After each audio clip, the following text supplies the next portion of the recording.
your girl Christina Carlyle, and in today's video I'm going to be demonstrating a bunch of different bicep exercises for you. Now you can use these bicep exercises and throw some of them into your current arm routine, or you can do all of them in your own bicep workout that targets the biceps exclusively.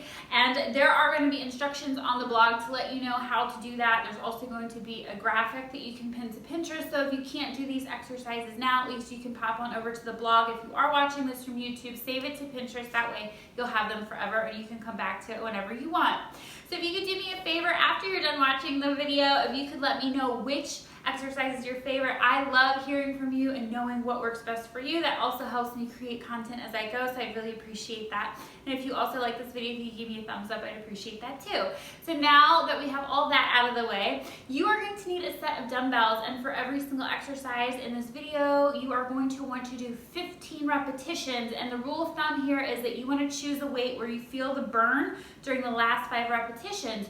So if you're a beginner, something like 5 or 7.5, 8 pounds may be more suitable for you. But if you've been working out for a while, something like 15 pounds maybe work better for you. But whatever it is that you choose, you want to make sure that you can do the last 5 repetitions with proper form. Now we're doing 15 of all these exercises, and you want to do 1 full round of all the exercises to complete 1 set, and you want to do 3 full sets to complete a workout. So if you're going to be doing these all together, you would want to do 3 full rounds of all the exercises, making sure you're doing 15 of each time that you do a round. Now before I jump into the exercises, I like to educate a little bit so you understand the methods behind my madness and why these exercises work so well. The bicep muscle group is called bi because bi means 2, because there are 2 heads in the bicep muscle group.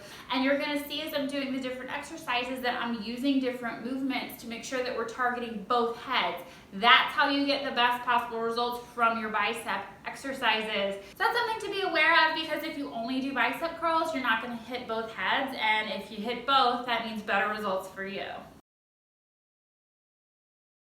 So the first exercise is a bicep curl, and you want to start with the back of your hands resting on the top of your leg and curl the weight up towards your shoulder and lower it back down. Nice, easy tempo. Movement goes 1, 2, 1, 2. That's the pace that we're looking for. Keep your abs in tight, and the further you stand with your feet apart, the more support you will have during this movement.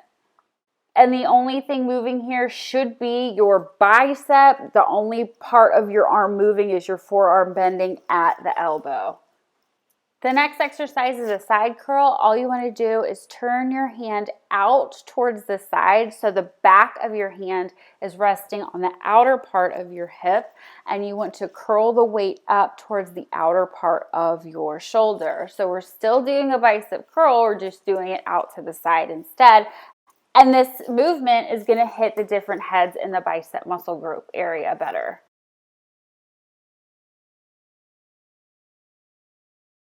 Exercise is a hammer curl. So this time we want to do a curl, but we want our palms facing each other. So you want to start the movement with the side of your fist on top of your leg and curl the weight up as if you are about to hit a hammer. As you lower back down, it should look like you are trying to hammer something, hence the name hammer curl. You want to make sure that your abs are in tight. And once we are done with the traditional hammer curl, the next exercise will be a side hammer curl. So it's just going to be exactly like the curl with the side curl. Now we are hammering to the side. So in the next exercise, you want to start with the side of your fist, or the bottom of your fist, on the outer part of your leg, and then curl the weight up, trying to hammer your shoulder and then lower back down to the start position, keeping with the tempo. 1, 2, 1, 2.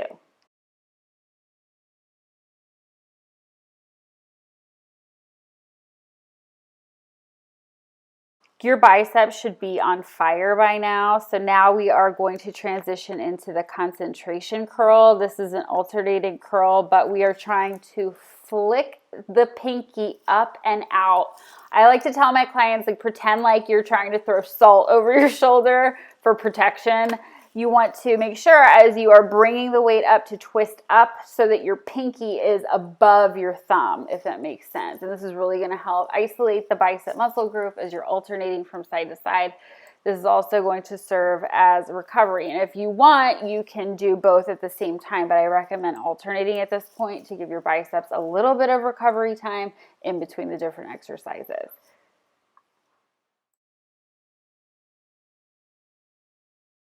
This exercise is an overhead press. This also engages the upper back, the traps, and the shoulders. So what you want to do is stand with a dumbbell in each hand with your feet shoulder width apart.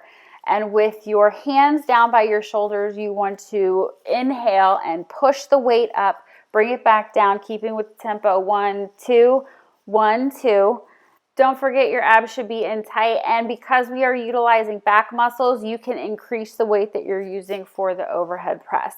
The next exercise is an Arnold press. So here we want to start with our hands facing inward, and as we lift them up into an overhead press, you want to twist so that the inside of your hand is now facing away from you. So they should start facing you, and as you push up, twist so they face away from you. And you can also bump your weight up a few pounds over and above the weight that you would use for a traditional bicep curl. Because we are utilizing back muscles with this exercise, you can get away with using more weight.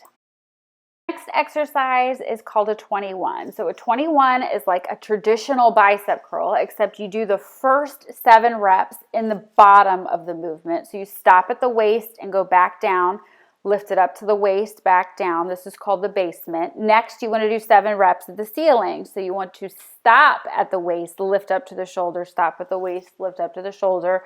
Do 7 reps in the ceiling. And then once you're done doing 7 reps at the ceiling, you want to finish off a 21 by doing 7 full bicep curls.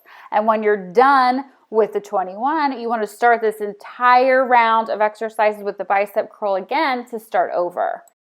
So there you have it. Those were all the bicep exercises that work best to hit both of those heads. So if you like this video, please like it so I know. And if you don't want to miss next week's episode, subscribe now because I make a new video every week. So I hope you have a wonderful rest of your week, and I'll see you next time.